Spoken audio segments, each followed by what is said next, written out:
Pourquoi il y a beaucoup de personnes qui se trompent de polarité? Tout simplement parce que les personnes en fait associent un mode d'attachement à une polarité. Souvent, ils vont dire la personne qui est de polarité yin, c'est la personne qui est fuyante, tandis que la personne qui est de polarité yang, c'est la personne qui est anxieuse. En fait, c'est des grosses conneries parce que ton style d'attachement n'a rien à voir avec ta polarité, tu vois. Tu peux très bien être une personne de polarité yin et être quelqu'un qui poursuit, et être quelqu'un de polarité yang et être quelqu'un qui fuit. Il y a énormément de personnes qui fuient, beaucoup de runners qui fuient, qui sont de polarité yang. Et tu ne peux pas penser que parce que tu es de polarité yin, tu es la polarité qui fuit ou la polarité qui a peur. Bien que les deux ont peur, c'est vrai dans la relation, les deux ont peur de ce lien parce qu'ils ne comprennent pas qu'est-ce qui se passe. Il ne faut pas associer ce que l'un ou l'autre va faire à sa polarité.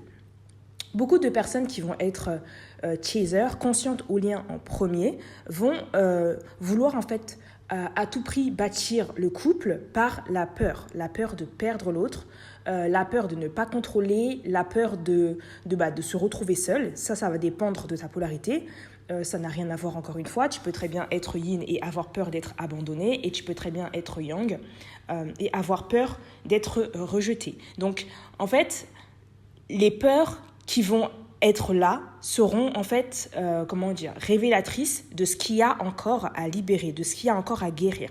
Donc chaque fois que tu vois une peur, c'est qu'il y a encore un travail que tu dois faire. Et peu importe en fait l'étape dans laquelle tu te situes, le travail n'est jamais terminé. Il y a beaucoup de personnes qui vont se penser « Oh, je suis en pré-réunion, donc du coup mon travail est terminé, je ne vais plus rien faire ». Et en fait c'est une grosse erreur parce que souvent, il y a plein de choses que tu n'as pas encore fait, sauf que tu ne le vois pas. Et comme tu te penses déjà arriver au bout, tu vas stagner en fait. Ce que j'ai remarqué aussi, c'est que souvent, il y a des personnes qui vont essayer de faire à ce que leur runner ou leur chaser soit comme l'autre, soit comme on a envie que l'autre soit. En fait, dans un couple flamme jumelle, on est un couple qui est complémentaire. On est complémentaire, c'est-à-dire que jamais cette personne ne sera comme toi. Et ça, c'est quelque chose que beaucoup de gens ont du mal à l'accepter en fait. Ils veulent essayer de changer l'autre en fait. L'autre personne, elle est comme elle est différente, elle est complémentaire, ce n'est pas pour rien. On n'est pas dans une relation d'âme jumelle, on est dans une relation d'âme sœur complémentaire. Donc, on n'est pas là pour changer l'autre, on est là pour comprendre ce que l'autre a besoin. On regarde ce qu'il recherche, ce qui est important pour lui en fait. On essaye de le comprendre tout comme lui essaye de nous comprendre. Il essaye de comprendre pourquoi on fait des choses de cette manière, pourquoi dans cette situation on agit comme ça. Il n'est pas dans le jugement, il est dans la patience. Un couple, flamme jumelle, ce n'est pas j'attends que l'autre revienne et puis la réunion va arriver, ça va tomber du ciel. Ce n'est pas du tout ça. Peu importe tu es réveillé à quel moment, en fin de parcours, vous êtes tous les deux éveillés au lien et vous devez maintenant, si vous avez l'envie, travailler à bâtir ce couple. Vous pouvez très bien être des flammes jumelles, mais ne pas avoir envie d'être avec l'autre. Mais si tu as envie de construire ce couple, c'est pas parce que vous êtes flammes jumelles, c'est parce que tu l'aimes. C'est parce que tu veux être avec cette personne. Si tu veux construire ce couple et bâtir ce couple avec cette personne juste parce que c'est ta flamme jumelle, tu es en train de t'enfermer en fait dans un concept. Et l'objectif, c'est pas de t'enfermer dans un concept, c'est d'être libre. Tu as le droit de choisir. Si tu as envie de construire ce couple avec cette personne, tu le fais. Si tu n'as pas envie, tu le fais pas. Et un couple, ça se bâtit ensemble. On ne prend pas des décisions pour l'autre. On ne contrôle pas l'autre. On ne dit pas à l'autre ce qu'il doit faire et comment il doit être. Quand quelqu'un fait quelque chose, tu l'analyses, tu l'observes et tu lui poses la question « Pourquoi tu fais les choses de cette façon ?» Tu ne commences pas à interpréter ce que cette personne te dit ou ce que cette personne te fait. Et ensuite, tu n'essayes pas de la changer.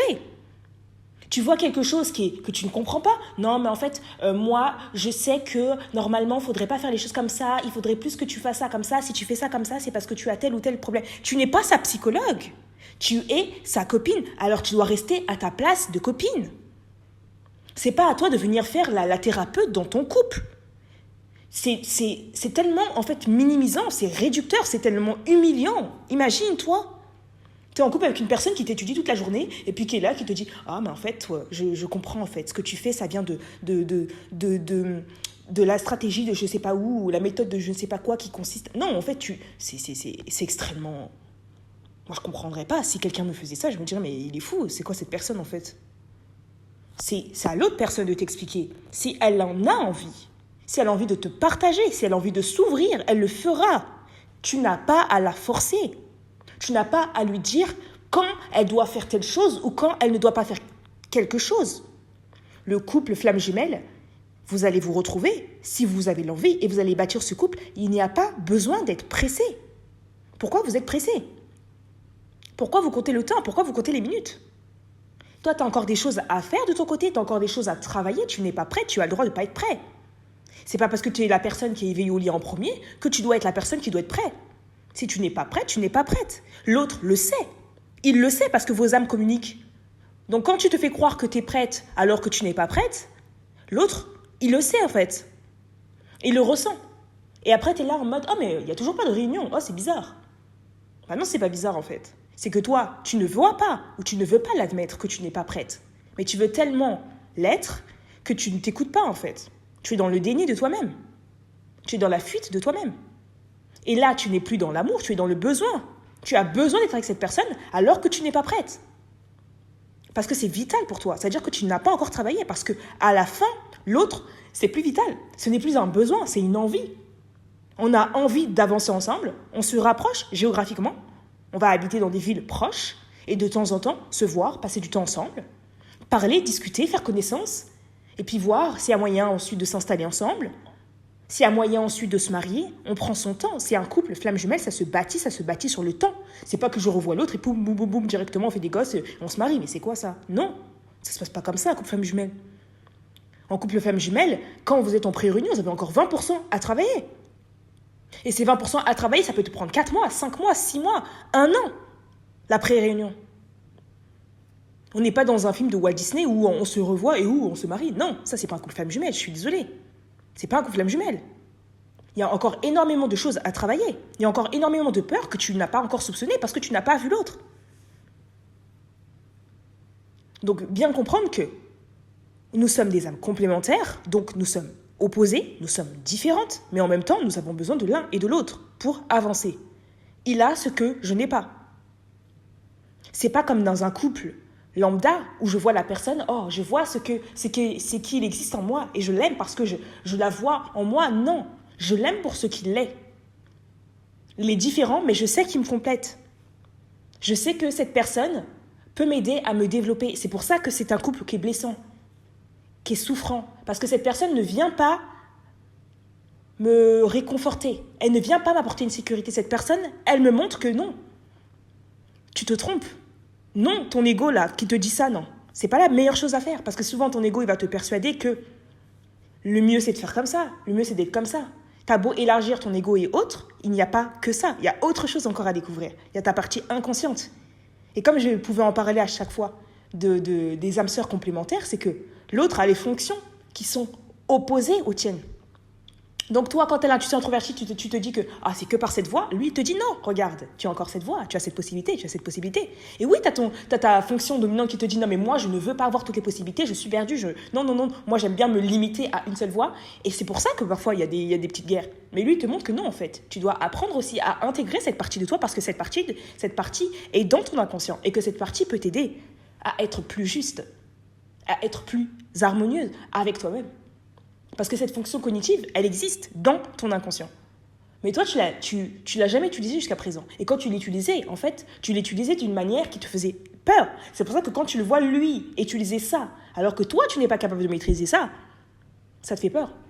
Et là, ça demande encore de la foi et de la confiance. Le couple s'est bâti sur de la confiance. Je lui fais confiance. Moi, je ne maîtrise pas, mais c'est pas grave parce que lui, il maîtrise. Et donc, je peux aussi parfois m'appuyer sur lui. C'est pas moi qui gère tout, c'est pas moi qui contrôle tout. Je ne peux pas me contrôler à 100%. Parfois, j'ai besoin de lâcher prise. Parfois, j'ai besoin de donner la main à l'autre. Un couple, c'est la confiance. Si on n'a pas confiance en l'autre, on ne peut pas avancer ensemble. Le respect, c'est j'accepte l'autre comme il est. Je comprends qu'il a ce besoin. Je ne suis pas dans le jugement. Je ne juge pas. S'il a besoin de reconnaissance, je vais tout faire pour qu'il ait cette reconnaissance. S'il a besoin de sentir qu'il est aimé, je vais faire mon possible pour qu'il se sente aimé. Tout comme moi, si j'ai besoin d'une sécurité financière, j'ai besoin que lui soit cette sécurité financière.